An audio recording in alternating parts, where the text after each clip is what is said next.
Bismillahirrahmanirrahim. Assalamualaikum warahmatullahi wabarakatuh.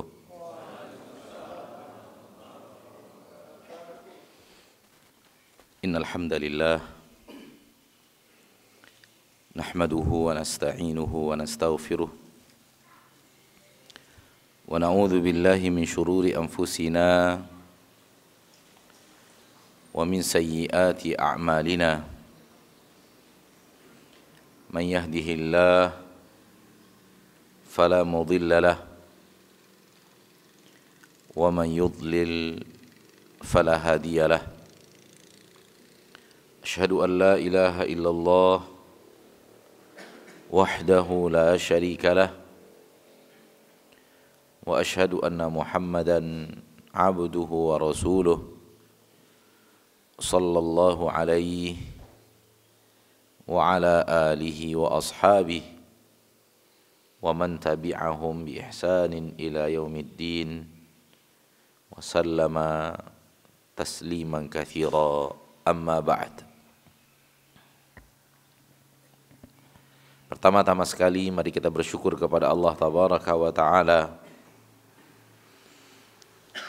yang Maha Pengasih lagi Maha Penyayang, yang telah mencurahkan kepada kita kasih sayangnya yang sangat teramat banyak, mencurahkan kepada kita nikmat-nikmatnya yang tiada tara dan tiada terhingga, dengan menggunakan rahmat-rahmat Allah itulah, dengan menggunakan nikmat-nikmat Allah itulah kita menjalani kehidupan kita di permukaan bumi ini hari demi hari. Tanpa rahmat dan nikmat Allah itu, kita bukanlah siapa-siapa. Tanpa rahmat dan nikmat Allah itu, kita tak akan mampu apa-apa. Jangan pernah merasa bahwa kita bisa, kita mampu, kita punya. Tak ada yang kita bisa kalau tidak Allah berikan kepada kita rahmat dan nikmat-Nya.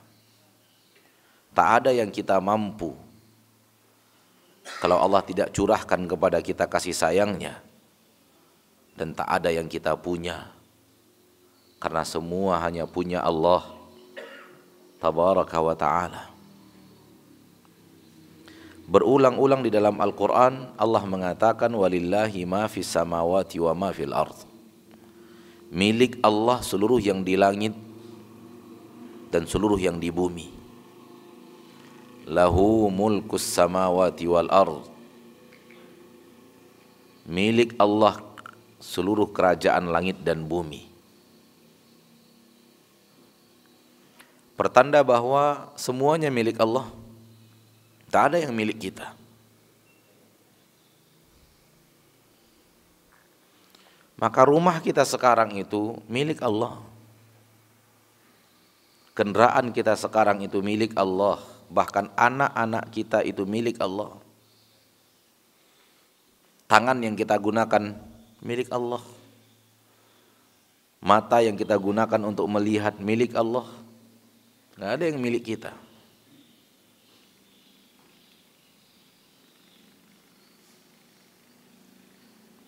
Kalau seorang muslim dan muslimah memahami ini, menghayati ini, dan selalu menghadirkan ini di dalam hatinya, pertama akan jauh daripada dirinya sifat sombong. Insya Allah. Apa yang akan dia sombongkan? Tak ada satupun milik dia. Apa yang akan dia sombongkan? Dia tak mampu apa-apa dan tak bisa apa-apa, kecuali kalau Allah merahmati dan menyayanginya.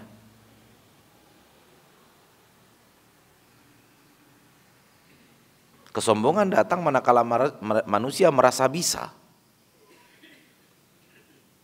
Kesombongan datang ketika manusia merasa punya.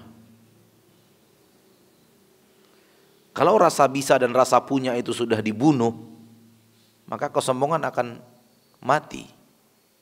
Insya Allah.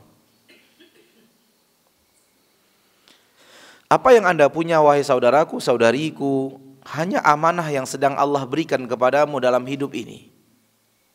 Sebelum amanah itu Allah pindah tangankan ke orang lain. Baik ketika Anda hidup Allah pindahkan, atau setelah Anda wafat.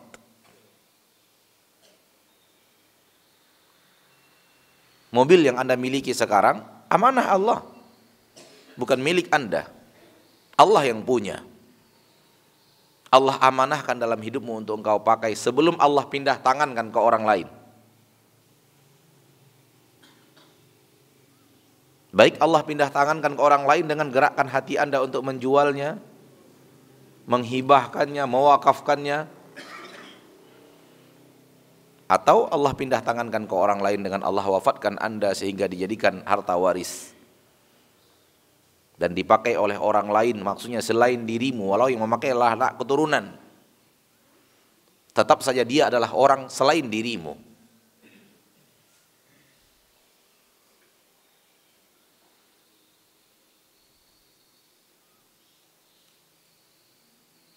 Sehingga seluruh harta itu akan pindah tangan ke orang lain, yang tersisa untukmu adalah pertanggungjawaban di akhirat.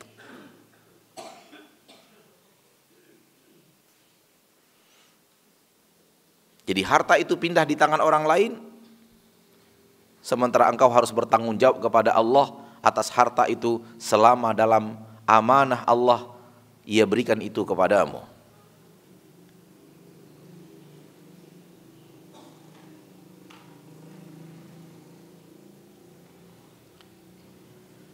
Kita tidak bisa apa-apa, tak mampu apa-apa. Kenapa? Karena Allah menjadikan kita ini makhluk yang memang tak bisa apa-apa.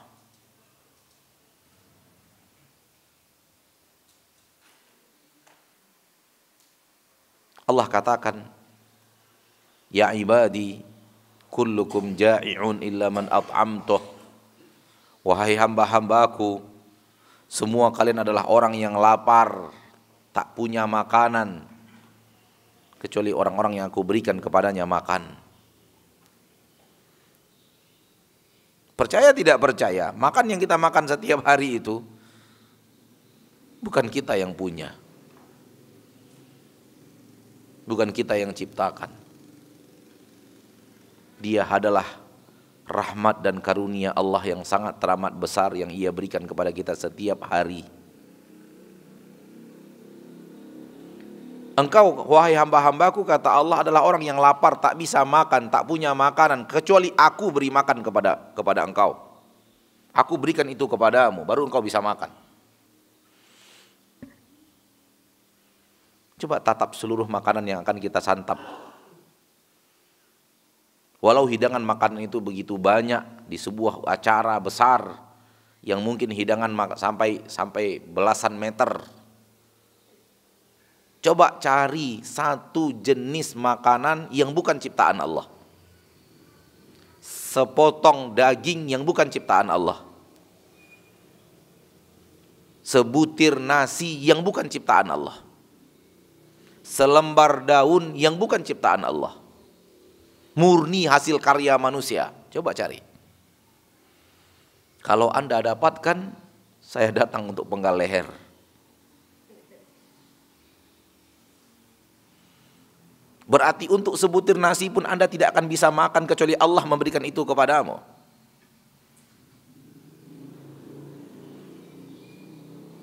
Sedemikianlah ketidakmampuan kita. Separah itulah ketidakbisaan kita. Kita hanya bisa mampu karena Allah.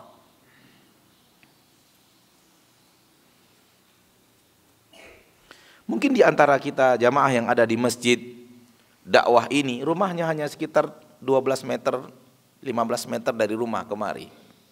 Mungkin ya, saya hanya mengatakan mungkin. Untuk berjalan dari rumah itu ke masjid yang hanya 12 meter, Anda tidak mampu. Anda tidak mampu. Secara diri Anda tidak mampu. Kalaulah bukan Allah memberikan kepada Anda rahmat dan nikmat untuk berjalan 12 meter kemari, Anda tidak akan mampu untuk berjalan. Dan itu Anda akui. Ketika Anda mendengarkan suara azan, hayya 'alas shalah, hayya 'alal falah, Anda jawab la haula wala quwata illa billah. Muazzin mengajak, mari kemari salat. Mari kemari menuju kemenangan yang sebenarnya, kejayaan yang hakiki. Jarak Anda dari masjid tempat muadzin mengajak hanya 12 meter, hanya 15 meter. Anda tetap mengatakan la haula wala quwata illa billah. Tak ada daya dan upaya, tak ada kemampuan, tak ada kekuatan kecuali dengan Allah. Kalau hanya berjalan 12 meter Anda akui Anda tidak mampu kecuali Allah berikan kepada Anda kemampuan. Anda tidak kuat kecuali Allah berikan kepada Anda kekuatan. Apa yang Anda bisa? Apa yang kita bisa coba?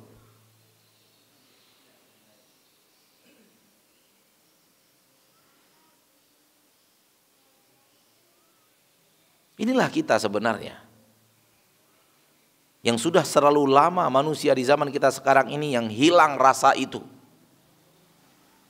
Berganti dengan rasa punya, dengan rasa bisa, dengan rasa kuat, dengan rasa menguasai, dan dengan sombongnya dia katakan itu wilayah kekuasaan saya. Kekuasaan apa, Mas?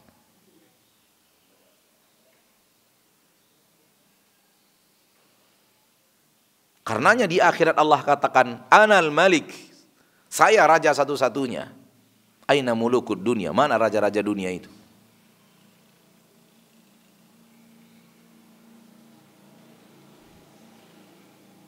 Oleh karena itu Allah tabaraka wa ta'ala mengatakan Maliki yaumiddin, penguasa hari pembalasan, penguasa hari akhirat. Kenapa hanya difokuskan hari akhirat? Apakah Allah di dunia ini bukan penguasa? Iya, Allah di dunia ini hanya betul-betul penguasa. Namun terlalu banyak yang mengaku dirinya juga penguasa di permukaan bumi ini.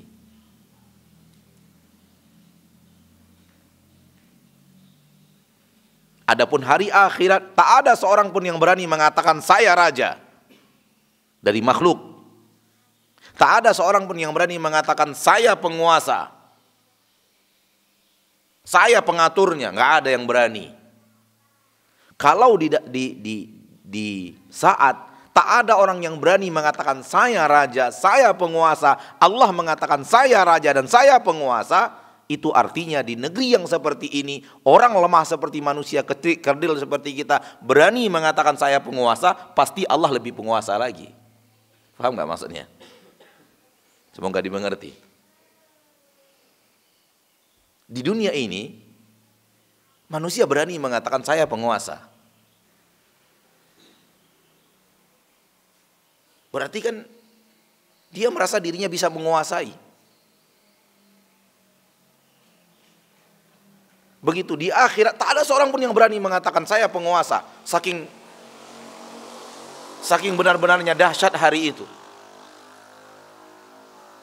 Ketika tak seorang pun yang berani mengatakan saya penguasa daripada makhluk, Allah tetap mengatakan saya penguasa.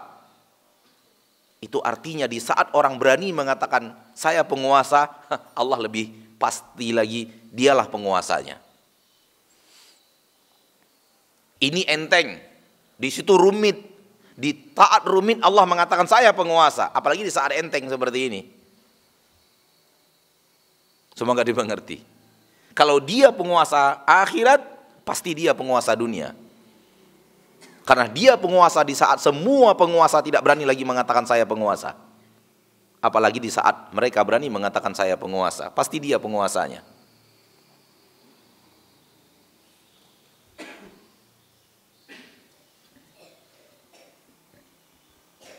Maka mari kita selalu menghadirkan ketidakmampuan kita, kelemahan kita.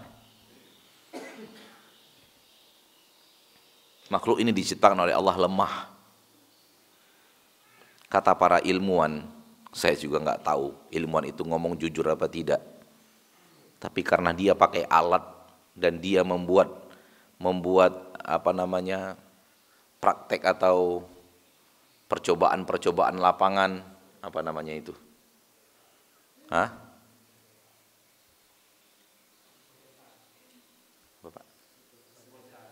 Apa tuh hipotesa itu? Ya, analisa lapangan. Ya.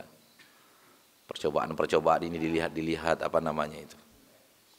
Eksperimen lapangan. Itu yang ingin saya ucapkan enggak keluar dari mulut tadi. Udah di ujung lidah tapi enggak keluar.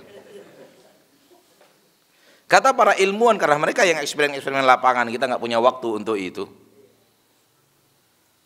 Seekor semut itu bisa mengangkat beban 11 kali lebih berat dari beban tubuhnya. Seekor semut mampu mengangkat beban, dia angkat, dia bawa jalan 11 kali lebih berat daripada dari berat tubuhnya, bobot tubuhnya. Ada-ada aja kerja orang ini, Pak ya, ngitung-ngitung. Untuk itu dia ngukur-ngukur, tapi agama nggak diukur-ukur oleh dia. Giliran agama serampangan, wadah yang penting kerjakan, yang penting niat benar. Yang ingin saya katakan adalah, kalau seekor semut mampu mengangkat beban 11 kali lebih berat daripada bobot tubuhnya, Anda kalah total pasti. Anda jangankan 11. Sama saja udah nggak kuat. Hah? Setengah saja ngos-ngosan. Berat 80, beban yang mau diangkat 40 kilo, ngos-ngosan. Semut 11 kali lebih berat dari bobotnya diangkat oleh dia. Dari sisi ini semut lebih kuat daripada Anda, wahai manusia. Coba lihat betapa lemahnya manusia.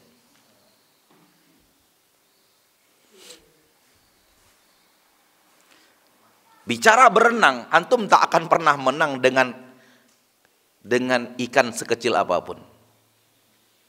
Betul tidak? Apalagi terbang. Aku nggak akan kuat berhadapan dengan burung sekecil apapun.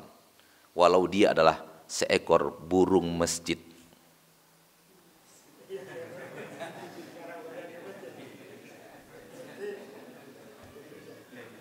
Itu muslim itu. Muslim itu, Pak. Dia hamba Allah yang taat beribadah itu. Ada apa dinisbatkan kepada tempat kesyirikan? Harus kita ganti KTP dia itu. Hah? Ganti KTP itu, Pak. Siapa yang ngarang-ngarang nama itu? Hamba Allah dinisbatkan kepada tempat kesyirikan. Salah.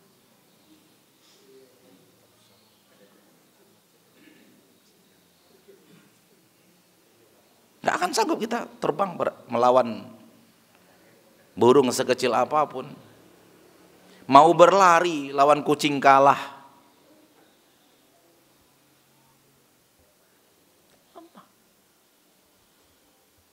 Apa yang kita mampu, coba lihat. Dengan kelemahan itu ingin menjadi manusia sombong. Kalau bukan tipu daya iblis, telah menutup-nutupi mata kita dari kelemahan kita, dari kekurangan kita, dari ketidakmampuan kita, nggak akan berani manusia itu sombong.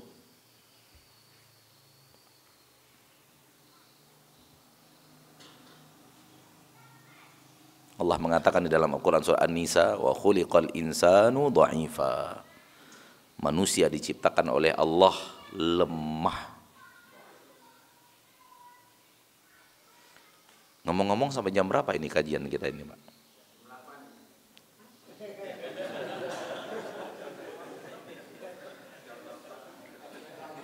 Itu kayaknya nggak punya anak mau diantar gitu. Seenaknya ngomong jam 8.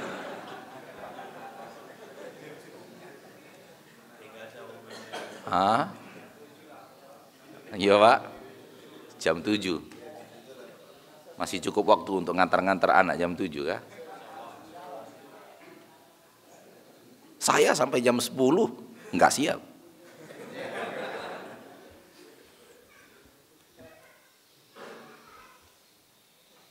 Baik. Kembali kita kepada muqaddimah tadi. bahwa kita itu lemah, tak mampu apa-apa. Jangan anggap diri itu bisa, diri itu mampu. Di samping tidak mampu, tidak bisa, Allah juga mengatakan manusia itu bodoh. Ya. Di dalam Al-Quran Allah katakan, engkau itu bodoh wahai manusia. Maka jangan merasa pinter. Jangan merasa cerdas. Allah mengatakan wa ma utitum minal ilmi illa qalila. Kalian tidak diberikan ilmu kecuali sedikit. Orang yang ilmunya sedikit apa kalau bukan bodoh? Tak tahu apa-apa.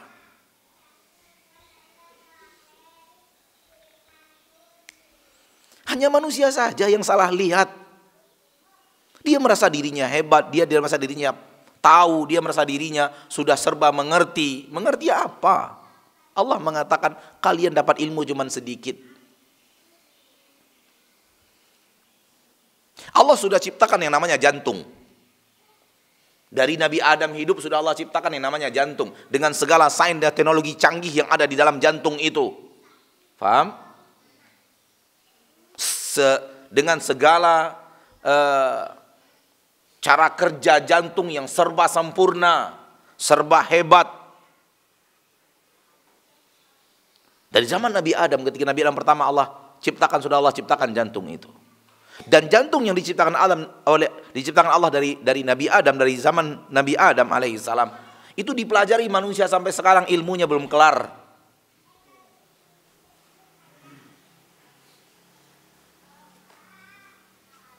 Faham yang saya maksud? Allah sudah ciptakan dari Nabi Adam. Berapa lama manusia mempelajari jantung itu? Jantung dipelajari, belum kelar-kelar ilmunya. Ketemu saja hal yang baru. Oh ternyata begini jantung itu. Oh ternyata begini jantung itu. Riset lagi. Oh ternyata begini jantung itu. Riset lagi, ketemu lagi yang baru. Oh ternyata jantung itu begini. Apanya yang cerdas coba? Allah sudah ciptakan dari zaman Nabi Adam. Sekarang manusia mencoba hanya mempelajari sesuatu yang sudah ada. Itu ilmunya belum kelar sampai sekarang. Bagaimana manusia akan mengatakan dia pintar dan cerdas?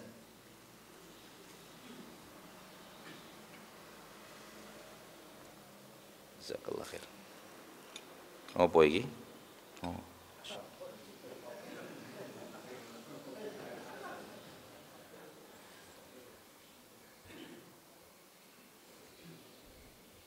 Demikian halnya juga dengan mata.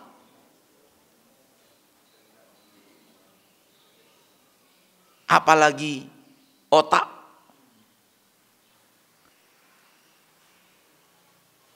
Saya punya seorang teman di salah satu kabupaten di Riau, ibunya lumpuh. Ternyata penyebab lumpuhnya adanya saraf lebih kurang berapa senti ini yang gagal di otaknya. Itu penyebab lumpuhnya. Bukan masalah tulangnya sehat. Bukan persendiannya sehat.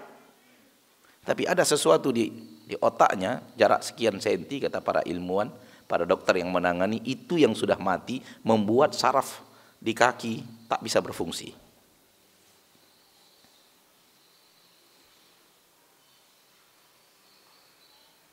Saya hanya ingin mengatakan bahwa wahai manusia, jangan merasa diri itu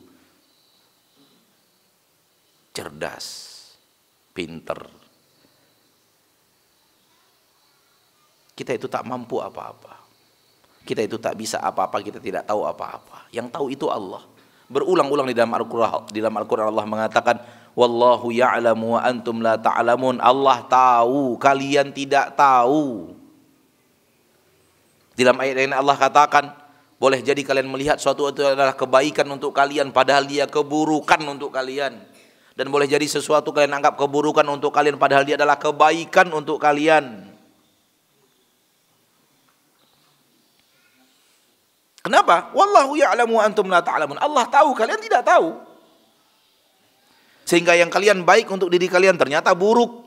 Sebenarnya buruk, namun kalian menganggap itu baik. Berikutnya apa maning, Mas?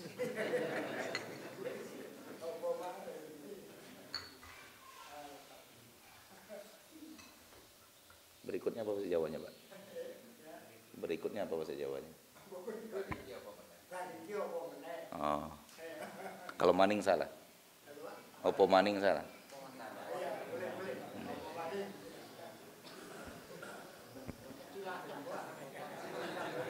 Apa? Udah nggak jelas, Pak. Kadang Surabaya, kadang Tegal, kadang orang ngapak. Iya, nggak jelas. Hanya niru-niru orang aja, Pak. Sampai di mana tadi? Ini gara-gara dunia datang akhirat rusak. Gara-gara dunia datang akhirat rusak, Pak. Kita lagi ngaji enak-enak, akhirat kan, datang dunia rusak. Itu juga kita di dunia ini. Akhirat kita akan rusak kalau dunia datang. Hati-hati dengan dunia. Ya, manusia bodoh. Tak tahu apa-apa. Boleh jadi dia merasa ini baik, padahal itu buruk. Dia kerjakan, merasa baik, padahal dia buruk.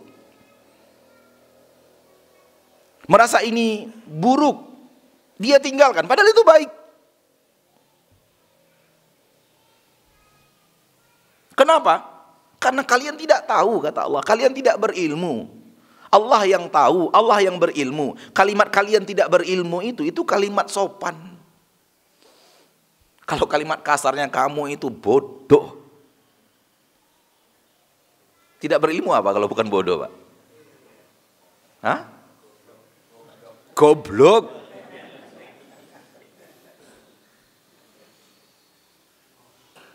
Dan dengan tegas Allah katakan dalam sebuah ayat, kalian itu jahil, kalian itu bodoh. Di dalam Al-Quran surat Al-Ahzab. Wa kanal insanu zaluman jahula. Manusia itu sifatnya zalim, sifatnya bodoh. Jahil, jahula.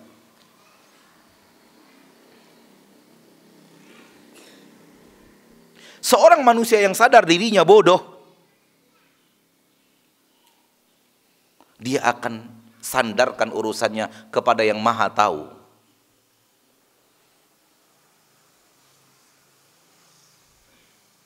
Seorang yang merasa dirinya serba tahu,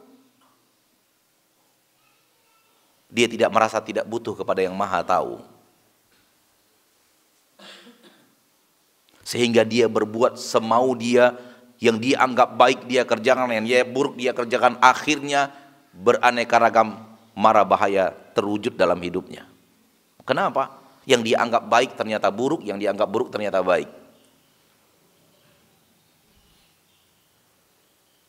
Kenapa? Dia tidak tahu. Dia bodoh.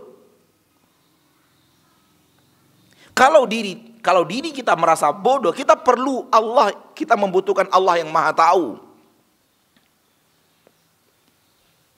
Namun kalau kita merasa diri kita pandai, berilmu, cerdas, akhirnya kita merasa, ya terserah saya akan mengerti, saya akan paham. Sombong datang.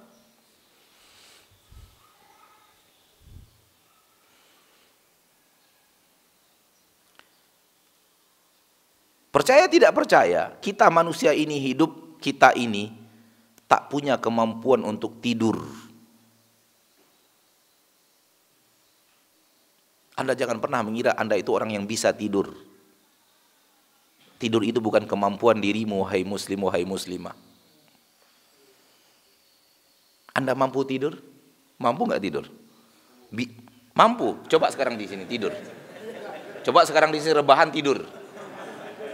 Kalau memang mampu itu, Pak, itu seperti orang mampu berjalan, suruh berjalan bisa dia. Mampu berbicara, suruh ngomong bisa dia. Coba tidur, suruh tidur, ayo duduk sini, rebahan tidur, mampu nggak? Kalau mampu pasti bisa tidur, langsung bisa tidur. Kapok kon.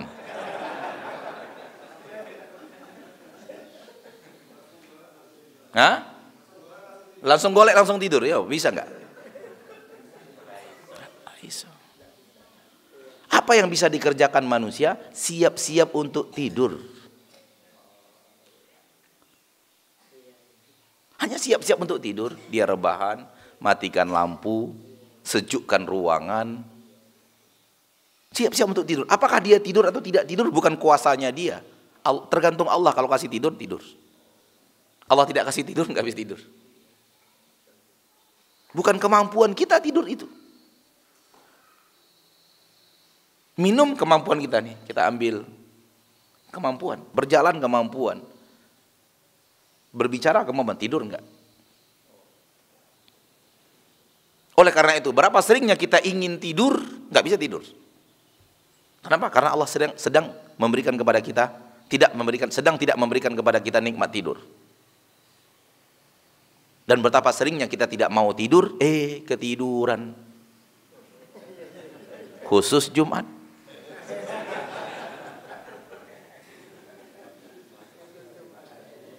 Edisi spesial itu.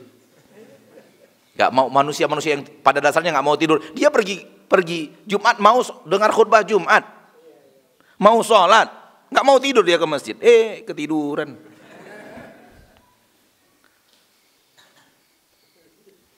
Mungkin kata Ustaz Zainal Abidin, mungkin salah baca doa masuk masjid katanya.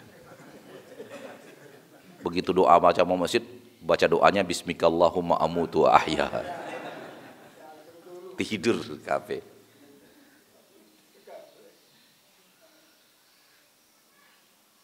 Tidur itu bukan kemampuan kita, Pak. Itu hanya anugerah Allah. Oleh karena itu di dalam Al-Quran Allah katakan tidur itu Allah berikan kepadamu. Allah menidurkanmu.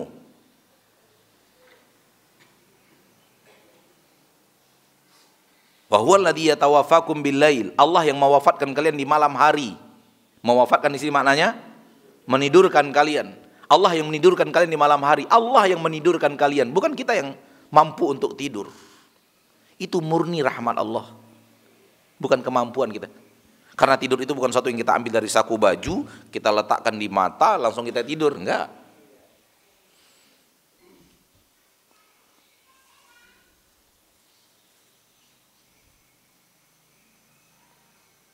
Hanya anugerah Allah. Oleh karena itu kenapa seorang muslim begitu bangun, dia langsung sadar bahwa dia telah dapatkan rahmat Allah besar bernama tidur. Oleh karena itu dia langsung puja dan puji Allah dengan mengatakan alhamdulillah alladzi ahyani. Segala puji bagi Allah yang telah menghidupkan saya kembali, membangunkan saya kembali ba'dama amatani, setelah dia tidurkan saya, setelah dia wafatkan saya. Wa ilaihin nusyur. Langsung sadar begitu muslim tertidur dia seorang muslim, Allah beri rahmat tidur, begitu dia terbangun dia sadar, ya Allah aku telah diberikan rahmat yang namanya tidur. Karena itu bukan kemampuan kita. Pernah bertemu Bapak? Mungkin pernah, mungkin tidak, saya juga tidak tahu.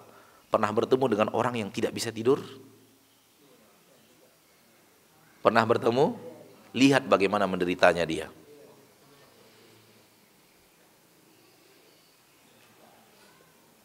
Kenapa? Karena Allah sudah cabut dari dirinya satu nikmat besar bernama tidur. Menderita, Pak. Sekaya apapun dia, hilang rasa nikmat harta. Setinggi pun apa jabatannya, hilang nikmat jabatan itu. Setampan apapun dia, nggak ada nikmat tampan itu lagi. Kalau sudah Allah cabut satu nikmat bernama tidur. Hidupnya lemas, lesu, lunglai, letoy. Gak ada semangat. Karena gak istirahat-istirahat. Karena tidur itu istirahat yang paling hebat di permukaan bumi. Sehingga Allah menyebutnya dalam Al-Quran, tidur itu adalah istirahat. Wa ja'alna an-nauma subata. Kembali kepada manusia yang tidak berilmu tadi. Manusia tidak tahu, hanya Allah yang tahu. Sadari bahwa kita ini tidak tahu apa-apa. Hanya Allah yang maha tahu. Oleh karena itu menyerahlah kepada Allah yang Maha Tahu. Bagaimana cara menyerah kepada Allah yang Maha Tahu? Apa yang Allah katakan, sami'na wa ata'na.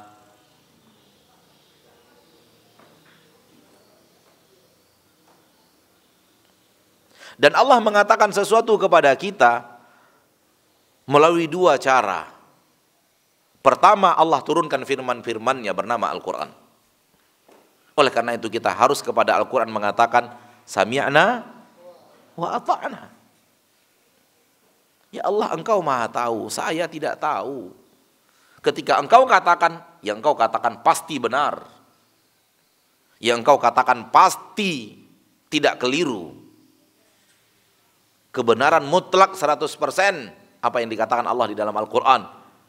Walaupun berbeda dengan manusia atau berbeda dengan mayoritas manusia, apa yang Allah katakan itu kita tetap katakan manusianya yang goblok. Manusianya nggak tahu dan nggak faham. Yang faham dan mengerti itu Allah. Begitu. Kalau kita sadar bahwa kita tidak berilmu, yang berilmu adalah Allah. Kalau kita sadar bahwa kita tidak tahu, yang tahu adalah Allah. Kalau kita sadar bahwa terkadang manusia merasa itu baik padahal itu buruk, dan merasa itu buruk padahal itu baik, Allah yang menerangkan kepada kita, ini yang baik oleh wahai manusia. Allah turunkan kepada kita, ini yang buruk wahai manusia. Katakan kepada ayat-ayat Allah kalau sudah dibacakan sami'na wa ata'na.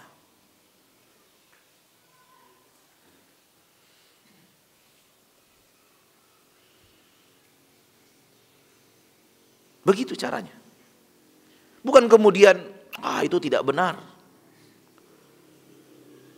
Yang benar itu seperti ini. Berlawanan jelas, bertabrakan dengan Al-Quran.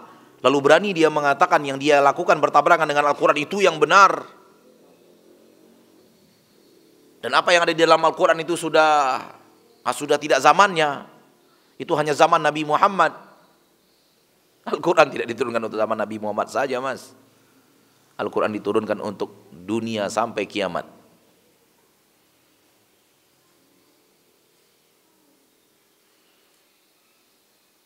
Dan terlalu banyak di zaman kita sekarang ini orang-orang yang punya sifat seperti itu. Yang dia yakini baik, walaupun bertabrakan dengan Al-Quran, bertabrakan habis dengan Al-Quran, tetap dia mengatakan yang dia katakan itu baik. Padahal yang bertabrakan dengan Al-Quran pasti keburukan.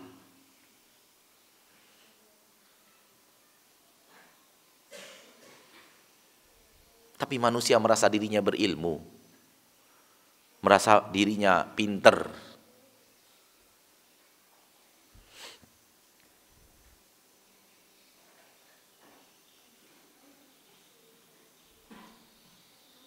Allah katakan di dalam Al-Quran tentang ayat-ayat waris. Begini setelah orang meninggal, begini cara pembagiannya. Ketika dia ada anak begini, ketika tidak ada anak begini, ayah ibunya dapat sekian, anaknya dapat sekian.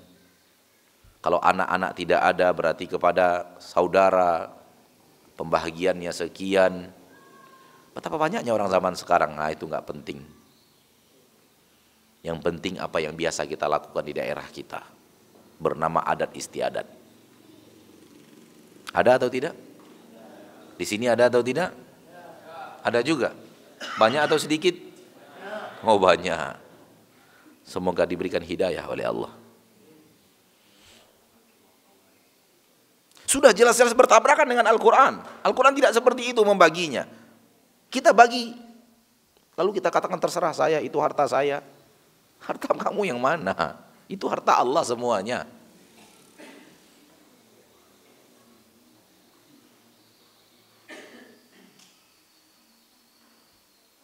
Baik, ini yang pertama. Allah sampaikan kepada kita ilmu Allah tabaraka wa ta'ala, apa yang Allah sampaikan kepada kita daripada kebaikan, keburukan, pertama melalui Al-Quran. Langsung firman-firman Allah. Firman Allah itu Allah sampaikan kepada Nabi Muhammad SAW dan Nabi Muhammad disuruh untuk menyampaikannya kepada kita. Ini dia di depan kita sekarang, ini Al-Quran. Al-Quran yang ada di depan kita ini Allah jaga, Allah jamin, saya jaga. Kami akan menjaganya. Sementara kitab-kitab suci sebelum Al-Quran itu tidak ada jaminan penjagaan. Sehingga telah berubah-ubah, dirubah-rubah orang, dimasuk-masuki sesuatu, dihapus-hapus sesuatu darinya. Seperti yang Allah katakan di dalam Al-Quran. Namun Al-Quran, Allah berjanji menjaganya. Sampai saat ini belum ada satu baris pun yang berubah. Baris yang saya maksud harokat, fathah ke kasrah, kasrah ke dhammah, nggak ada berubah dari zaman Rasul sampai sekarang. Jangankan satu halaman. Ada seorang Yahudi masuk Islam. Setelah dia masuk Islam, ditanya, apa yang membuat engkau masuk Islam? Dia mengatakan, saya ambil, waktu itu zaman dahulu kala, zaman orang nulis pakai tangan, bukan zaman fotokopi seperti kita sekarang, zaman copy paste. Dia katakan, saya ambil Taurat, lalu saya nasakh, nasakh itu saya salin. Kalau nyalin itu kan huruf demi huruf kalau zaman dahulu kala. Sampai-sampai zaman dahulu kala itu ada ruko, istilah kita di pasar, ruko tempat salinan. Jadi orang yang nggak punya waktu nyalin, nyerahkan buku itu ke dia, tolong disalin. Karena butuh waktu lama huruf demi huruf, tulisan tangan. Kalau kita sekarang fotokopi kan masih fotokopi kan. Nah, kalau dulu manusia yang bekerja, sehingga lama, satu buku itu lama dapat salinannya. Kata orang Yahudi ini, saya ambil Taurat, saya salin, saya nasakh, saya tambahkan apa yang mau saya tambahkan, saya kurangi apa yang mau saya kurangi, saya buat sesuka hati saya tambahkan di sini sedikit, kurangi di sini sedikit, saya jual di pasaran, saya buat 10 Taurat, saya jual di pasar laris, dan saya tunggu-tunggu, nggak ada yang protes. Hal yang sama saya lakukan kepada Injil. Saya buat 10 salinan, saya jual di pasar. Laris 10-nya dibeli orang, saya tunggu-tunggu, nggak ada yang protes. Saya lakukan kepada Al-Quran.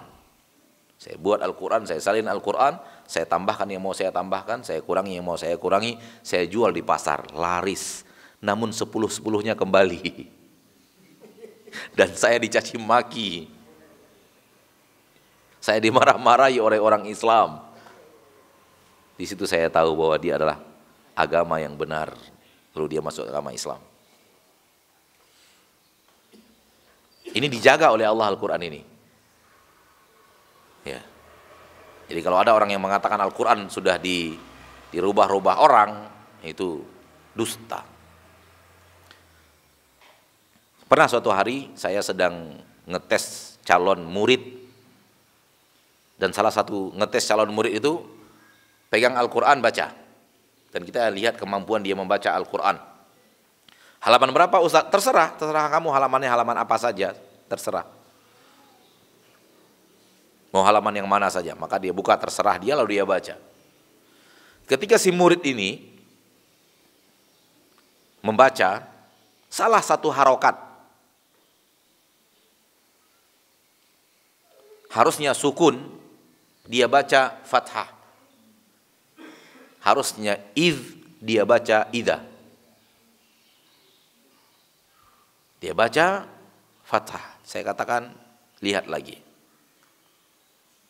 Dia baca lagi fathah. Saya katakan salah, lihat lagi. Dia baca lagi fathah. Saya katakan bukan idza.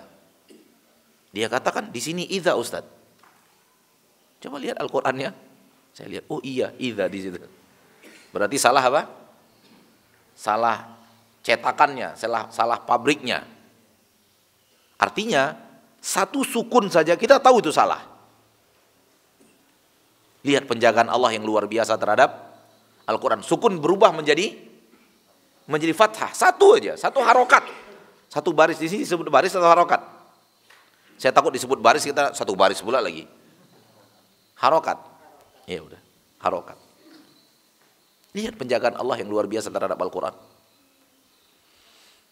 Taib. Yang kedua, Allah menyampaikan kepada kita ilmunya, ilmu yang Allah sampaikan kepada kita tidak melalui Al-Quran, namun melalui ucapan Rasul. Tidak wahyu langsung dari Allah, kata-kata Allah, kalimat-kalimat Allah, kalam-kalam ilahi, tidak. Tapi Allah menyampaikan sesuatu kepada Rasul, Rasul menyampaikannya dengan bahasa Rasul kepada manusia. Itu disebut dengan hadis. Itu disebut dengan hadis. Kalimatnya datang dari Rasul, namun isi kandungannya dari Allah Subhanahu wa ta'ala. Kedua-duanya ilmu Allah.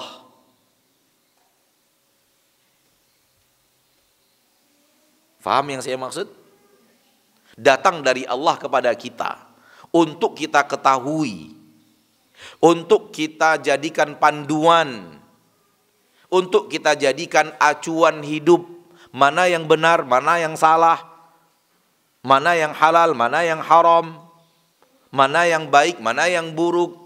Acuannya Al-Quran, hadis. Karena Al-Quran dan hadis datang dari Allah. Rasulullah SAW bersabda dalam hadis yang sahih, "Ala inni utitul Qur'ana wa mithlahu ma'ahu." Ketahuilah bahwa aku telah diberikan oleh Allah Al-Quran dan sesuatu yang semisal dengan Al-Quran itu. As-Sunnah.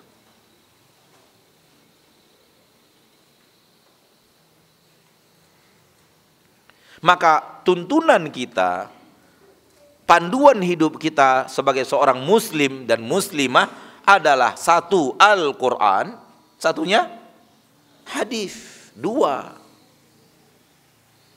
Karenanya juga Rasulullah SAW mengatakan, aku tinggalkan kepada kalian dua perkara. Kalau kalian berpegang teguh dengan dua perkara itu, kalian tidak akan pernah untuk sesat selama-lamanya. Kitaballahi wa sunnati.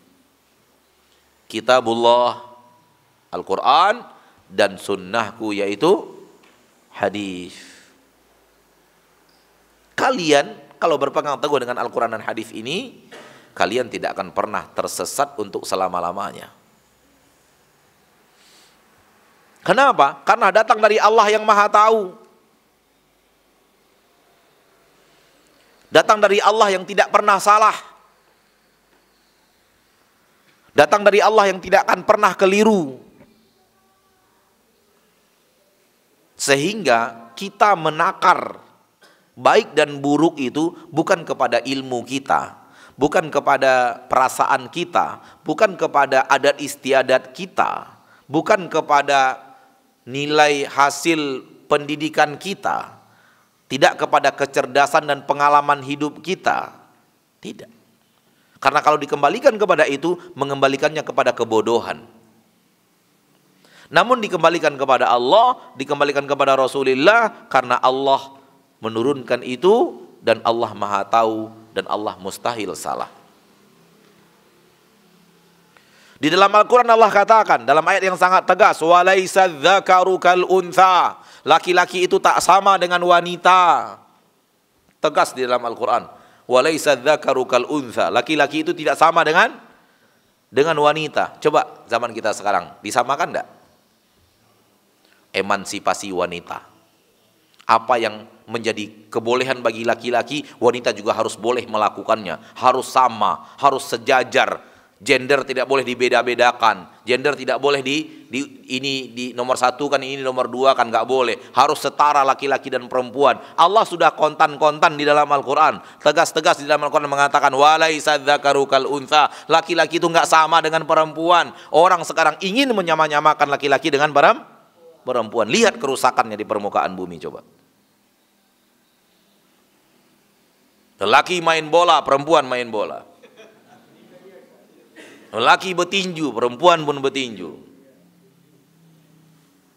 Laki-laki bebas mau keluar kapanpun dari rumahnya, perempuan juga mau bebas keluar kapanpun dari rumahnya. Lelaki kadang tidak pulang malam, wanita juga ingin minta tidak pulang malam. Terserah dia. Kamu sebagai suami boleh tidak pulang malam, kenapa saya nggak boleh?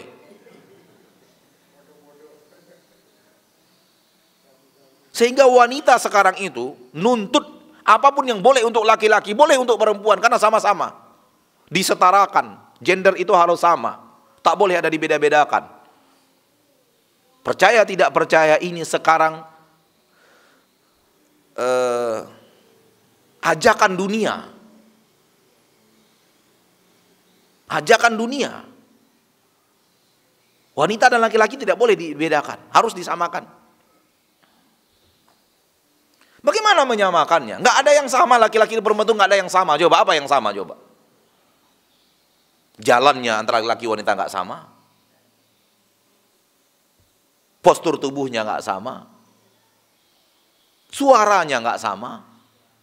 Jari jemarinya nggak sama. Kalau ada laki-laki sini jadi wanita setahun, ini jadi wanita jadi laki-laki nih. Coba lah. Sampai-sampai begitu lahir baru saja nongol di permukaan bumi, Allah bedakan. Laki-laki kencingnya najis mukhaffaf. Sementara wanita kencingnya langsung kayak kencing emaknya. Najis yang di atas mukhaffaf. Najis mukhaffaf itu adalah kalau kita kena kencing, cukup ambil air percik-percik, ini udah selesai. Itu untuk bayi laki-laki, perempuan enggak. Perempuan harus dicuci. Baru lahir belum apa-apa, bayi itu baru lahir aja, itu udah dibedakan oleh Allah. Yang satu begini, yang satu begini. Nah, sekarang orang dengan kebodohannya dan merasa modern, padahal nggak modern. Merasa bahwa tak boleh dibeda-bedakan antara laki dan wanita. Padahal Allah tegas-tegas dalam Al-Quran mengatakan walaysa dzakaru kal untha. Laki-laki tidak sama dengan perempuan. Hendak harus sama, harus sama semuanya. Nggak bisa enggak. Dituntut wanita pada nuntut hak untuk disamakan dengan kaum laki-laki. Akhirnya rusaklah dunia beserta isinya.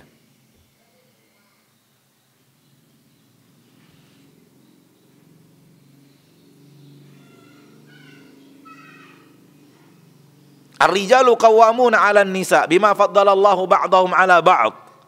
Kaum laki-laki Allah jadikan pemimpin untuk kaum wanita. Karena kaum laki-laki Allah lebihkan daripada kaum wanita. Enggak mau wanita, enggak. Tak mau mengakui bahwa suaminya adalah pemimpinnya.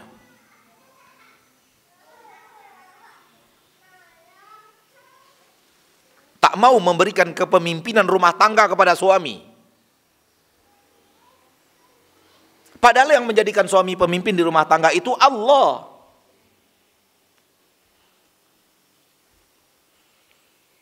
Sehingga si istri merasa apapun pendapat suaminya, dia boleh punya pendapat yang berbeda. Walau suaminya tidak sependapat dengan dirinya. Itu namanya sudah merampas kepemimpinan. Dan lebih dahsyat lagi, istri merasa suami harus di bawah aturan saya.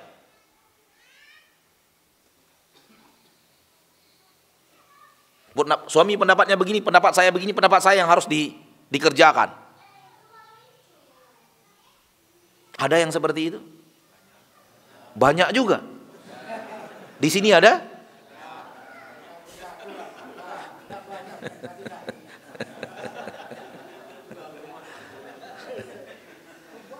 Kalau wanita pegang Al-Quran, sami'na wa ata'na kepada Al-Quran, dia serahkan urusan kepemimpinan rumah tangga kepada suami. Keputusan adalah keputusan suami. Dia hanya berhak mengusulkan, bukan memutuskan. Dan itu sudah berubah sekarang ini. Kenapa? Kita yang tidak sami'na wa ata'na kepada Al-Quran.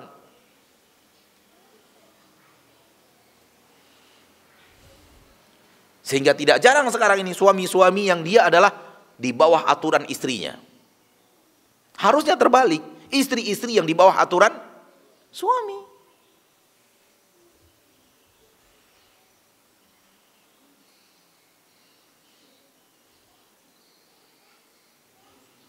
Sehingga juga terjadi kerusakan di rumah tangga disebabkan ini. Disebabkan kaum wanita tidak menyerahkan kepemimpinan rumah tangga kepada kaum laki-laki. Padahal Allah sudah menjadikannya seperti itu. Ar-rijalu qawwamuna 'alan nisa. Laki-laki telah dijadikan Allah pemimpin untuk kaum wanita.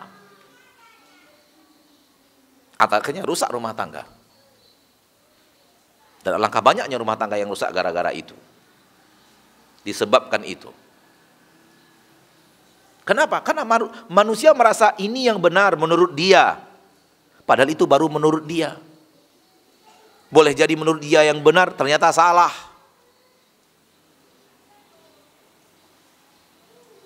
Ini salah menurut dia, baru menurut dia. Ternyata yang salah menurut dia itu yang benar. Maka untuk mengetahui mana yang benar, mana yang salah, kembali kepada Al-Quran. Supaya apa yang kita katakan benar, benar-benar benar. Apa yang kita katakan salah, benar-benar salah.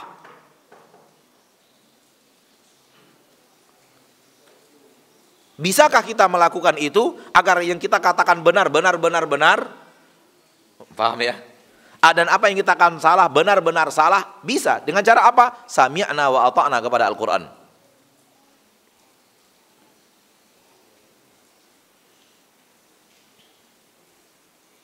Di dalam Al-Quran Allah mengatakan, "Wa man lam yahkum bima anzalallah fa ulaika humul fasiqun. Wa man lam yahkum bima anzalallah fa ulaika humul zalimun, wa man lam yahkum bima anzalallah fa ulaika humul kafirun." 3 ayat dalam ayat yang berdekatan. Yang tidak berhukum dengan hukum Allah mereka orang fasik. Yang tidak berhukum dengan hukum Allah mereka orang zalim. Yang tidak berhukum dengan hukum Allah mereka orang kafir. Di dalam Al-Quran. Dan lihat bagaimana manusia sekarang merasa ini yang benar, ini yang baik. Berantakan setelah itu. Betul tidak? Apakah kita tidak bisa menyaksikan keberantakannya itu? Terlalu buta kita kalau tidak bisa menyaksikan itu sekarang ini. Allah sudah katakan, jadikan hukum Allah sebagai hukum. Apa yang Allah turunkan jadikan sebagai pedoman hukum. Tak mau menjadikannya sebagai pedoman hukum. Cari pedoman hukum lain, buatan manusia. Hanya sebuah spanduk yang bisa kita katakan, selamat menuju kehancuran.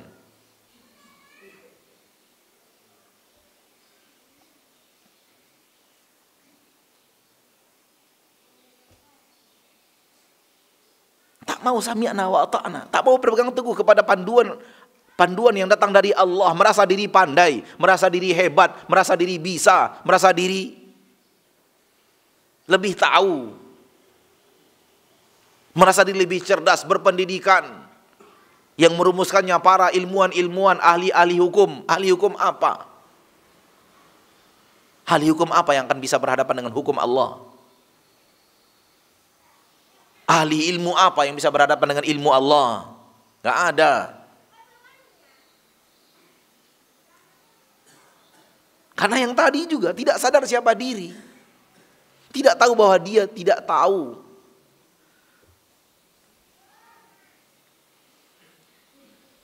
Kata para ulama, ada orang yang tidak tahu, namun dia sadar bahwa dia tidak tahu. Tidak sadar bahwa dia tidak tahu. Ini berbahaya. Ini kebodohan double. Sudahlah tidak tahu dan tidak tahu bahwa dia tidak tahu. Ada orang yang tidak tahu dan dia tahu bahwa dia tidak tahu. Dia belajar. Dia ngikut.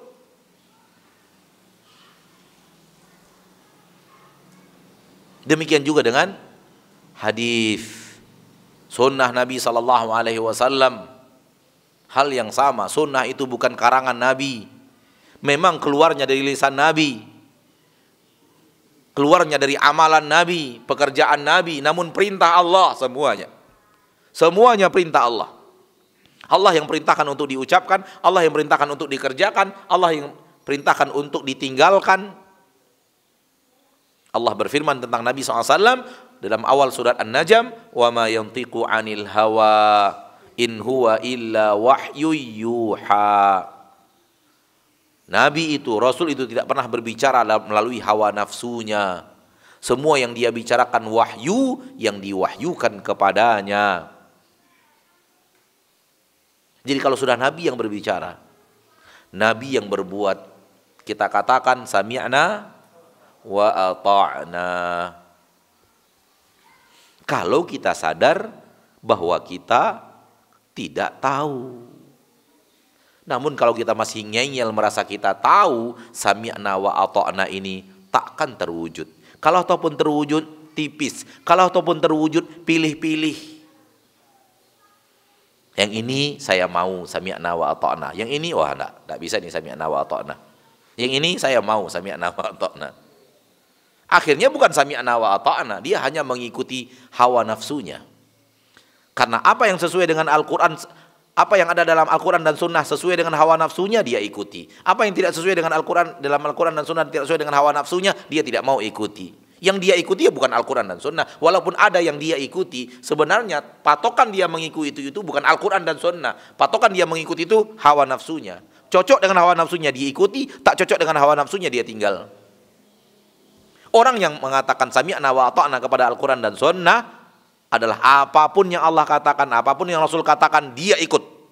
Walaupun awalnya tidak cocok dengan dirinya, dia tinggalkan apa yang tidak cocok. Apa yang dia rasa tidak cocok, dia ikuti dulu. Karena dia yakin ini yang benar, yang saya pasti salah. Sembari dia mencari alasan, mencari hikmah, kenapa yang saya lakukan dulu salah. Apa malah salahnya, apa kekurangannya, apa kekeliruannya. Karena dia sadar apa yang dia lakukan berbeda dengan Al-Quran, pasti dia yang salah. Apa yang dia lakukan berbeda dengan sunnah Nabi, pasti dia yang salah. Bukan Al-Quran yang salah, bukan hadis. Ini orang yang sami'na wa ata'na. Ini orang yang sami'na wa ata'na. Namun kalau sami'na wa ata'na itu tergantung, kalau saya bisa, saya suka, saya ikuti. Saya sami'na wa ata'na. Kalau saya tidak suka, saya kurang suka, saya tidak ikuti. Itu bukan sami'na wa ata'na. Itu ngikuti hawa nafsu. Al-Quran dan hadis yang sesuai dengan hawa nafsunya dia ikuti. Al-Quran dan hadis yang tidak sesuai dengan hawa nafsunya dia tinggalkan. Ini bukan orang yang berpegang teguh di atas sunnah Nabi sallallahu alaihi wasallam. Ini orang yang ngikuti hawa nafsu. Na'udzubillahi min dzalik. Maka jadikan Al-Quran dan hadis benar-benar panduan, benar-benar teladan, benar-benar tuntunan. Cocokkan diri kita dengan Al-Quran dan hadis itu. Nabi kerjakan, kita kerjakan. Nabi tinggalkan, kita tinggalkan. Nabi lakukan, kita lakukan. Nabi tidak lakukan, kita pun tidak melakukannya. Seperti itu. Itu yang orang yang sami'na wa ata'na kepada Al-Quran dan hadis. Rasul menyuruh kita melakukan ini, kita lakukan. Rasul tidak melakukan ini, kita pun tidak melakukannya. Begitu orang yang sami'na wa ata'na. Dan begitu saya mengajak kita semua pada kesempatan yang berbahagia ini, sembari kita mendoakan agar kita diberikan Allah kekuatan untuk menjalankan itu dan keistiqomahan di atasnya. Dan saya yakin dan percaya inilah jalan kebenaran. Inilah jalan ke surga. Apa yang Allah katakan, apa yang Rasul katakan, kita terima semuanya. Apa yang Rasulullah suruh kita kerjakan, apa yang Rasulullah larang kita hentikan. Kalau Rasul mengerjakan sesuatu, kita kerjakan seperti yang Rasul kerjakan. Kalau Rasul tidak mengerjakan, kita pun tidak mengerjakan. Kenapa tidak mengerjakan? Karena Rasul tidak mengerjakan. Ada yang salah dalam kalimat ini? Tetapi praktek lapangan banyak orang yang menyalahkan.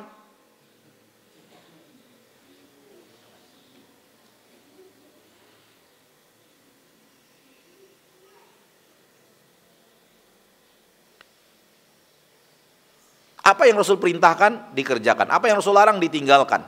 Apa yang Rasulullah kerjakan kita kerjakan seperti Rasulullah mengerjakan. Apa yang Rasulullah tidak kerjakan kita pun tidak mengerjakannya karena Rasul tidak mengerjakannya. Ada yang salah? Nggak ada yang salah. Tapi dalam praktek lapangan kita kerjakan seperti itu, disalahkan orang.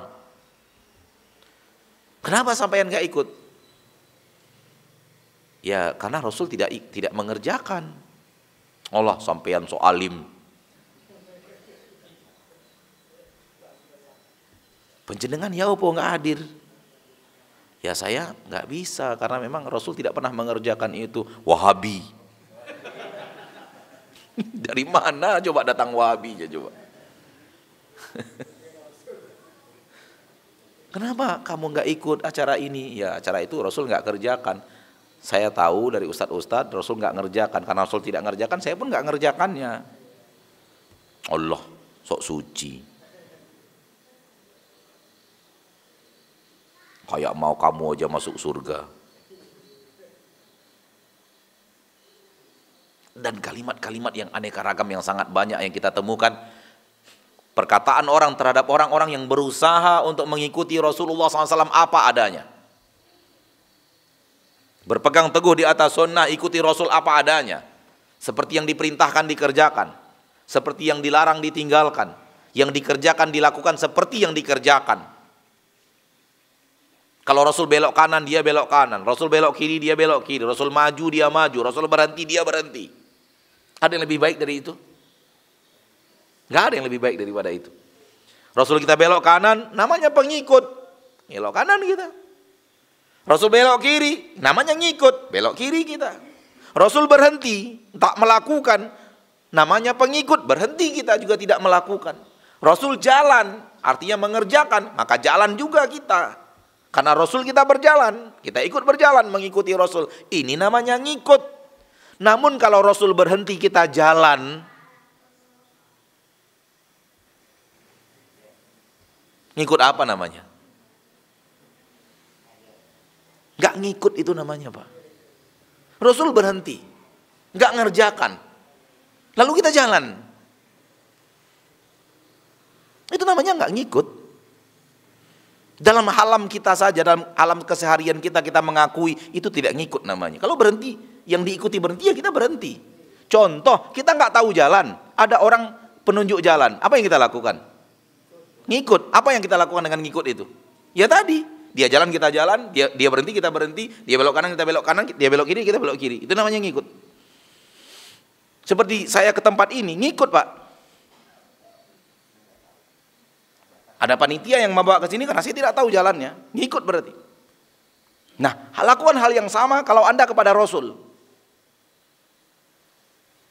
Kalau ibaratnya yang membawa jalan ini orang yang tahu jalan, itu adalah Rasul misalnya, dan saya ada yang di belakang yang tak tahu jalan hanya ngikut saja, itu pengikut sebagai umat. Persis apa yang dilakukan oleh orang ini, lakukan hal yang sama kepada Rasul SAW. Ketika dibawa kanan, kanan. Ketika berhenti dia, kita ikut berhenti. Padahal kita nggak ada kepentingan berhenti kita. Tapi dia berhenti, kita berhenti juga. Ternyata dia ke toilet. Tapi karena dia berhenti, yang kita ikuti berhenti, ya kita berhenti juga. Kayak kemarin kita ikuti, ternyata dia berhenti, kita pun berhenti. Ternyata nurunin ustadz. Ada ustadz di mobil itu diturunin dulu, pindah ke rumahnya. Namun kita ikut berhenti, Pak. Namanya juga ngikut, nggak tahu jalan. Nah, begitu yang benar. Dan berusaha seperti itu terus, istiqomah seperti itu terus, usahakan seperti itu terus, sampai kapan? Sampai menghembuskan nafas terakhir. Sampai wafat.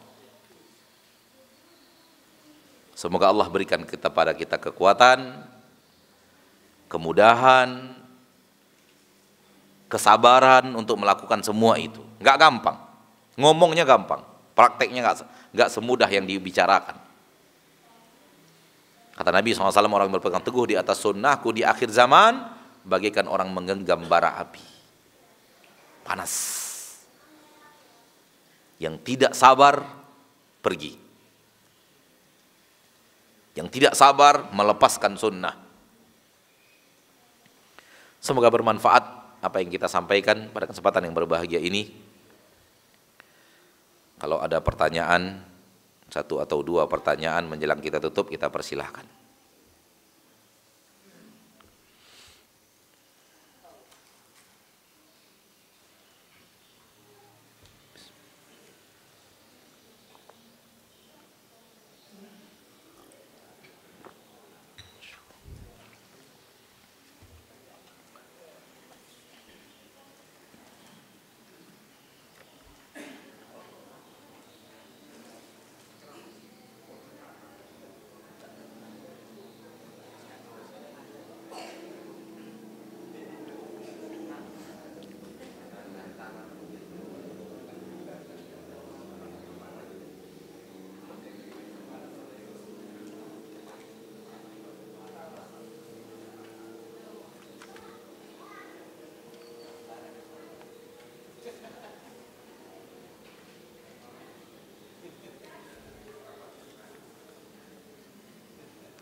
Pertanyaan pertama,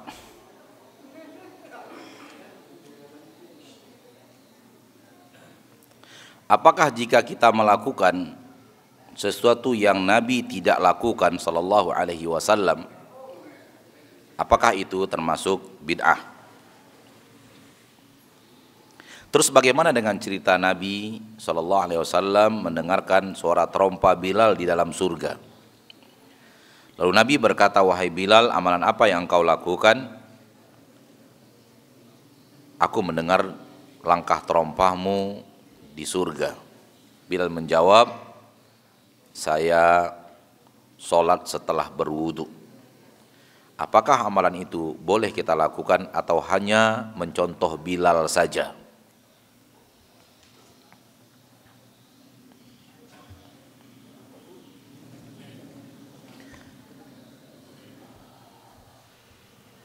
Bapak Ibu kaum muslimin dan muslimat, para sahabat itu murid-murid langsung Rasulullah.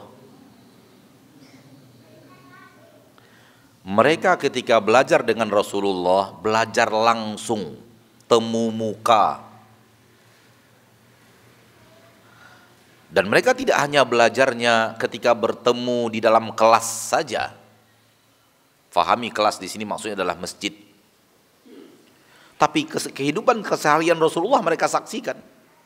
Dan mereka mengambil pelajaran dari seluruh kehidupan Rasul itu. Tidak hanya di dalam masjid, di setiap keadaan mereka perhatikan gerak-gerik Rasul, mereka lakukan seperti yang Rasulullah lakukan, mereka kerjakan seperti yang Rasulullah kerjakan. Fahami, itu adalah sifatnya para sahabat. Jadi kalau itu sifatnya para sahabat, suatu hal yang mustahil Rasul tidak ajarkan, dia kerjakan.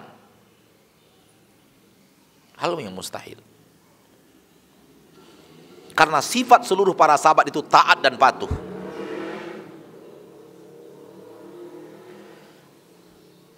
Orang dalam kisah ini ingin mengatakan kepada kita, Rasul nggak ngajarkan sholat sunat wudu. Bilal ngarang-ngarang. Siapa yang bilang seperti itu? Kecuali hanya ahlu bid'ah. Nggak ada ulama satupun, ulama ahli hadis yang mengatakan sholat sunat wudu itu karangan Bilal bin Rabah. Nggak ada. Sholat sunat wudu itu perintah Rasul. Rasul yang perintahkan. Cuman kelebihan Bilal, setiap wudhu sholat, setiap wudhu sholat, setiap wudhu sholat. Mudawamah ala sholatil wudhu, senantiasa melakukan sholat sunat wudhu. Tak ada wudhu kecuali ada sholat setelahnya. Itu yang tidak dikerjakan mayoritas orang. Hanya segelintir orang yang bisa mengerjakannya. Dan kelebihan itu yang ada pada Bilal, bukan Bilal ngarang-ngarang sholat sunat wudhu. Pahami dengan baik-baik. Dalam hadis yang sahih dari Utsman bin Affan radhiyallahu taala anhu, Utsman menyuruh budaknya mengambil air untuk berwudu. Lalu dia mengatakan, "Saya akan berwudu kepada kalian seperti apa saya melihat Rasul berwudu." Saksikan dari saya bagaimana wudu saya sekarang, karena wudu saya sekarang persis seperti yang saya lihat Rasul berwudu. Lalu Utsman bin Affan berwudu. Dia cuci tangannya 3 kali. Kemudian dia kumur-kumur dan menarik air ke hidung, lalu mengeluarkan. Dilakukan serentak 3 kali. Kalau kita kan sering dipisah-pisah, kumur-kumur dulu, cuci hidung dulu kan? Banyak manusia kaum muslimin seperti itu. Yang dipraktekkan oleh Utsman bin Affan sekaligus. Jadi satu air ini sebagiannya diambil untuk kumur-kumur, sebagiannya ditarik ke hidung dan dikeluarkan. Istinsyak dan istinthar. Sebanyak 3 kali.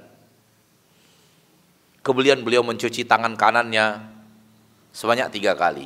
Kemudian tangan kirinya sebanyak 3 kali. Kemudian mengambil air lalu menyapunya di kepala dari depan sampai belakang.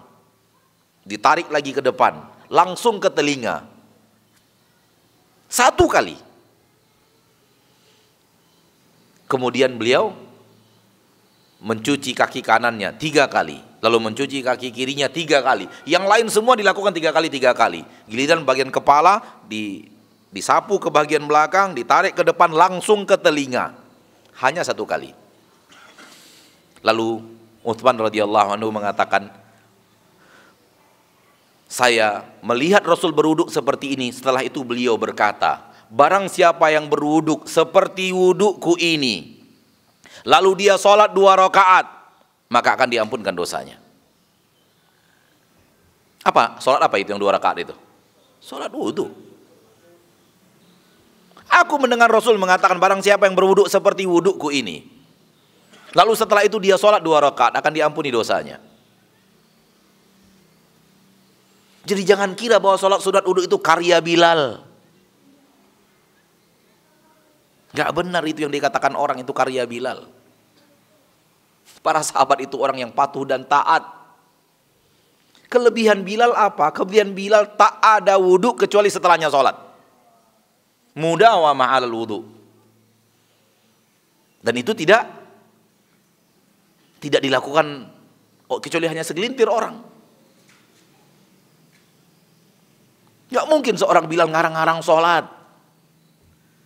Orang soleh di zaman kita sekarang saja, orang soleh di zaman kita sekarang aja gak akan berani ngarang-ngarang sholat, Pak. Orang-orang soleh, benar-benar soleh ya. Apalagi Bilal bin Rabah yang hidup dari Mekah, bersama Nabi dari Mekah, menemani dakwah Nabi dari awal-awal dakwah. Bilal termasuk generasi pertama umat Islam. Bahkan dikatakan beliau orang yang pertama masuk Islam dari budak. Ada orang merdeka, ada budak. Orang merdeka yang paling utama masuk Islam Abu Bakar. Budak yang pertama kali masuk Islam Bilal. Lihat kemuliaan Bilal, menemani dakwah Rasul dari awal dakwah. Bahkan dialah orang Islam pertama dari kalangan budak. Orang seperti Bilal itu ahli ilmu, orang saleh, nggak mungkin ngarang-ngarang sholat.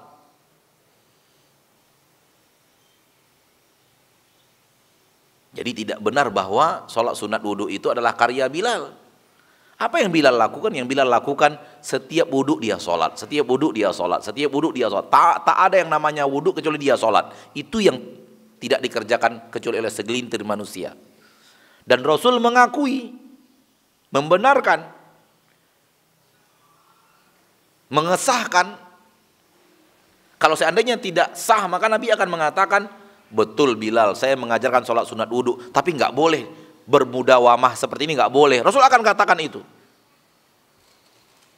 Ternyata Rasul setuju, berarti boleh mudawamah, senantiasa setiap wudhu, setiap wudhu sholat, setiap wudhu sholat, setiap wudhu sholat, setiap wudhu sholat. Para sahabat itu murid-murid Rasul, mereka gurunya langsung Rasul Sallallahu Alaihi Wasallam. Mereka memahami Al-Quran, memahami hadis langsung dari Rasul. Dan terkadang mereka memahami salah, dibenarkan oleh Rasul. Wajar kan murid ada salah-salahnya, dibenarkan oleh Rasul. Namun apa yang mereka lakukan itu, hukum dasarnya mereka ambil dari Rasul Sallallahu Alaihi Wasallam. Contoh, Mu'adz bin Jabal. Mu'adz bin Jabal radhiyallahu ta'ala anhu sholat isya bersama kaumnya, ayatnya panjang-panjang. Kenapa? Karena dia melihat Rasul sholat, dan terkadang Rasul ayatnya panjang-panjang juga. Maka beliau sholat di kaumnya, pas sholat isya panjang-panjang juga. Ada yang salah sholat isya panjang? Nggak ada yang salah secara hukum. Karena memang Rasul pernah sholat panjang-panjang juga, sholat wajibnya. Pernah juga pendek-pendek. Namun sholat kita rata-rata pendek-pendek semua. Panjangnya yang mana? Kok ya sekali panjang-panjang gitu. Katanya ngikut Rasul kan. Jadi Mu'adz bin Jabal tahu secara hukum boleh panjang, boleh pendek. Itu diserahkan kepada imam. Akhirnya beliau sholat isyanya panjang-panjang, mengimami kaumnya. Ternyata ada orang yang tidak sanggup mengikuti panjang-panjangnya Mu'adz bin Jabal. Akhirnya ia batalkan sholat berjamaahnya, ia lanjutkan sendiri dan dia pulang.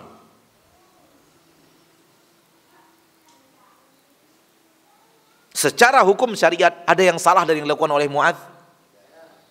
Kenapa? Dia belajar dari Rasul.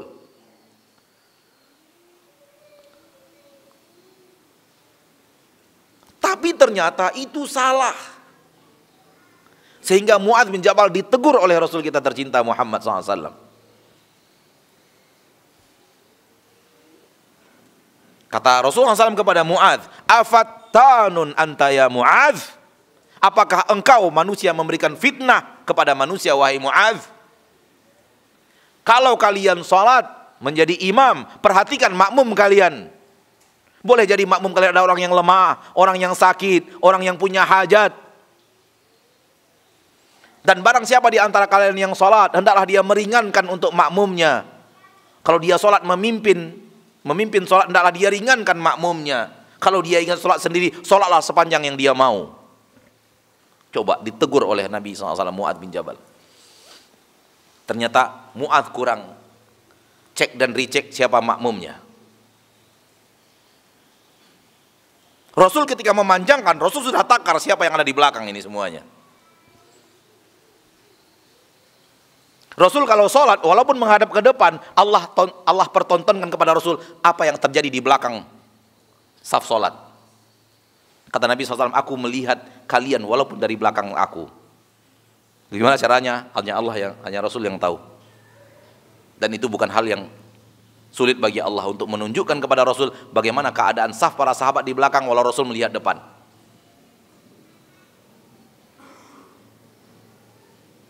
Ternyata salah. Salahnya Mu'adz bin Jabal, salah dalam praktek yang hukum asalnya benar. Paham nggak ya? Hukum asalnya benar, yaitu sholat kadang panjang, kadang pendek, menjadi imam kadang panjang, kadang pendek.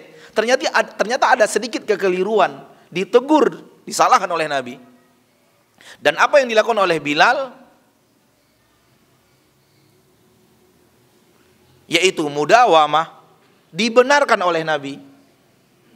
Hukum asalnya ada sholat sunat wudu. Hukum asalnya ada sholat sunat wudu. Dan sholat sunat itu dikerjakan kaum muslimin. Namun satu yang dilakukan oleh Bilal yaitu mudawamah, selalu sholat sunat wudu. Maka ini tidak bisa dikatakan bid'ah. Bid'ah dari mana?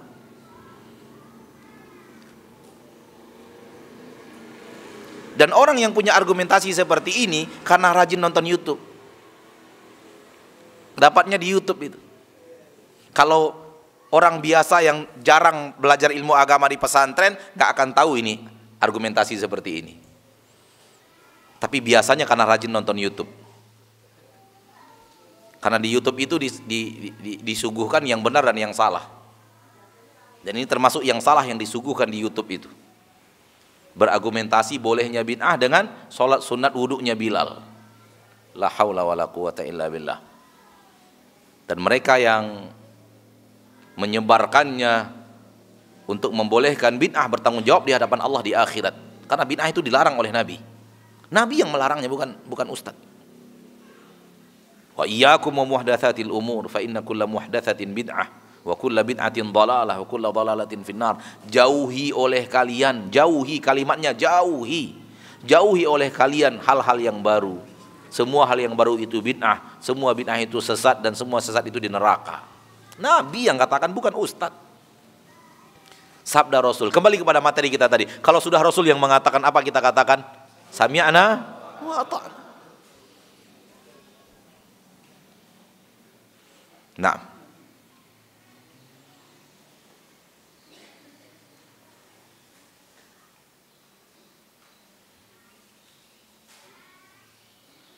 apakah benar tanggal 12 Rabiul Awal itu tanggal kelahiran Rasulullah? Ulama berbeda pendapat tentang tanggal kelahiran Rasul. Tidak sepakat para ulama bahwa tanggal kelahiran Rasul adalah tanggal 12 Rabiul Awal. Para ulama sejarah khilaf, berbeda pendapat. Ada yang mengatakan 12 Rabiul Awal, ada yang selain itu, ada yang mengatakan bulan Ramadan. Kenapa para ahli sejarah berbeda pendapat tentang kelahiran Rasul?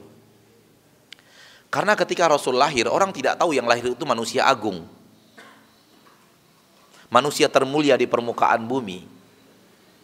Paham gak ya?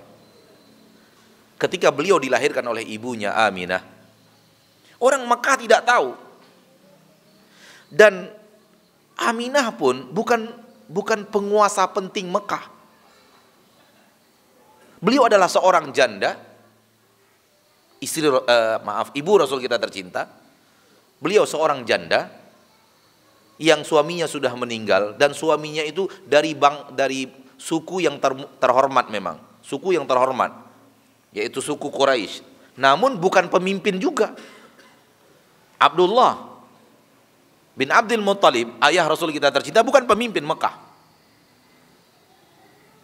Sudahlah, Abdullah bukan pemimpin Mekah.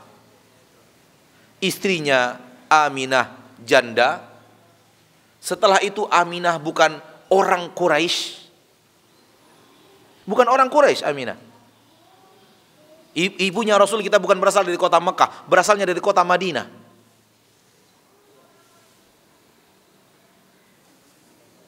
Sehingga, Pak, tahan dulu Pak. Tahan dulu, nanti dunia merusak akhirat Pak. Tahan dulu Pak. Tahan dunia sekejap. Kalau enggak, akhirat ditutup dulu biar dunianya leluasa gitu. Mau gimana? Mau tahan, kita selesaikan akhiratnya biar dunia leluasa, atau masukkan dunia agar rusak akhiratnya? Ya udah, tahan dulu kalau begitu. Ya, disiapkan wae, Pak.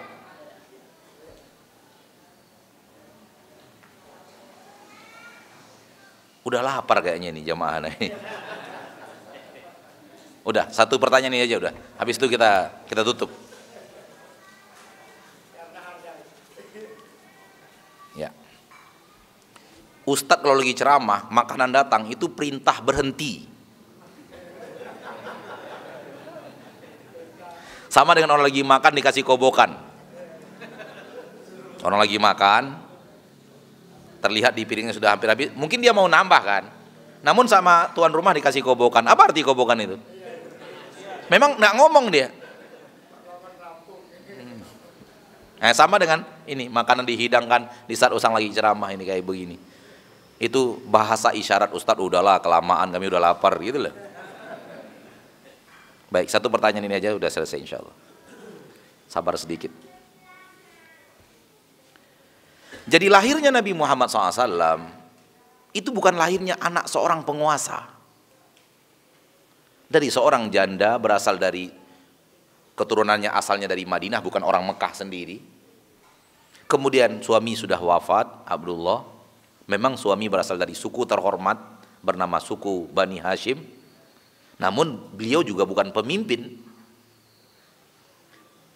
Bani Hashim. Ya. Namun anak seorang yang terhormat, Abdullahnya, anak seorang yang sangat terhormat di kota Mekah bernama Abdul Muttalib. Jadi lahirnya Nabi SAW bagaikan lahir anak-anak lain, sama aja. Sehingga karena itu orang tidak terlalu fokus kepada hari kelahiran Nabi. Akhirnya ahli sejarah tidak sepakat tanggal berapa Nabi lahir. Namun mereka sepakat hari kelahiran Nabi tahun gajah, Amul Fil. Apa itu tahun gajah? Jangan fahami tahun gajah ini sama dengan orang Cina tahun gajah, tahun monyet, tahun ular, tahun kambing itu, bukan itu ya. Tahun gajah itu adalah tahun pasukan gajah menyerang Mekah, ingin menghancurkan Ka'bah, lalu Allah hancurkan. Alam tara kaifa fa'ala rabbuka bi ashabil fil? Al-Qur'an surat gajah, surat Al-Fil, itu dia. Kejadian pasukan gajah datang dari Afrika ingin menghancurkan Ka'bah, di tahun itulah Rasul lahir. Sepakat ahli sejarah, di tahun itu Rasul lahir. Jadi kejadian penghancuran pasukan besar yang tak sanggup dihadang oleh orang Quraisy, Allah usir dengan burung, itu penghormatan untuk kelahiran Nabi kita tercinta SAW. Di tahun itulah Rasul lahir. Sepakat para ahli sejarah. Namun tanggal berapa berbeda pendapat. Jadi tidak sepakat para ahli sejarah bahwa Rasulullah SAW lahirnya di tanggal 12 Rabiul Awal. Namun setelah Rasul menjadi nabi, menjadi Rasul, awalnya kecil di kota Mekah, maksudnya kecil itu kecil pengikutnya. Rasul tetap saja agung dan besar dari awal. Namun pengikutnya sedikit, dicaci maki, dihina, ingin dibunuh. Akhirnya Rasul pindah ke kota Madinah. Di kota Madinah makin besar. Akhirnya datang lagi ke kota Mekah, menaklukkan kota Mekah tahun 8 Hijriah. Setelah takluk kota Mekah, orang Arab pun berbondong-bondong masuk agama Islam. Kemudian di awal tahun 11 Hijriah, Rasul sudah besar. Rasul sudah pemimpin dunia. Rasul sudah manusia yang sangat diperhitungkan di permukaan bumi. Agama beliau sudah jaya, orang sudah berbondong-bondong masuk agama Islam. Dunia sudah mulai takut dan gentar dengan adanya seorang pemimpin Mekah bernama Muhammad, pemimpin agama bernama Muhammad di kota Madinah. Romawi dan Persia mulai gentar. Ketika itulah Rasul diwafatkan. Oleh karena itu tanggal wafat Rasul, seluruh ahli sejarah sepakat tanggal wafat Rasul. Adapun tanggal lahirnya nggak sepakat. Kenapa? Ketika lahir nggak dikenal. Lahir bagaikan lahirnya anak-anak yang lahir di kota Mekah lainnya. Jangankan zaman Rasul, ibu saya nggak tahu kapan tanggal lahirnya. Karena zaman itu nggak seperti zaman sekarang, zaman yang benar-benar memperhatikan tanggal lahir seseorang, lalu menggantung-gantung di dinding tanggal berapa lahirnya, minimal digantung di dinding. Zaman ibu saya nggak seperti itu. Apalagi hidup di keluarga yang serba pas-pasan maksudnya. Sibuk dengan urusan penjajahan, Jepang masuk, Belanda datang, sehingga nggak hafal lagi tanggal lahirnya kapan. Namun ketika sudah jadi ibu kita, beliau wafat, kita tahu persis tanggal wafatnya, kan gitu? Nah, kira-kira seperti itulah. Jadi ketika Rasul wafat, ahli sejarah sepakat kapan tanggal wafatnya Rasul. Tanggal wafat Rasul 12 Rabiul Awal. Sepakat tanggal wafat Rasul. Sepakat ahli sejarah tanggal wafat Rasul 12 Rabiul Awal. Maka kalau kita rayakan tanggal 12 Rabiul Awal itu ada yang sedikit aneh.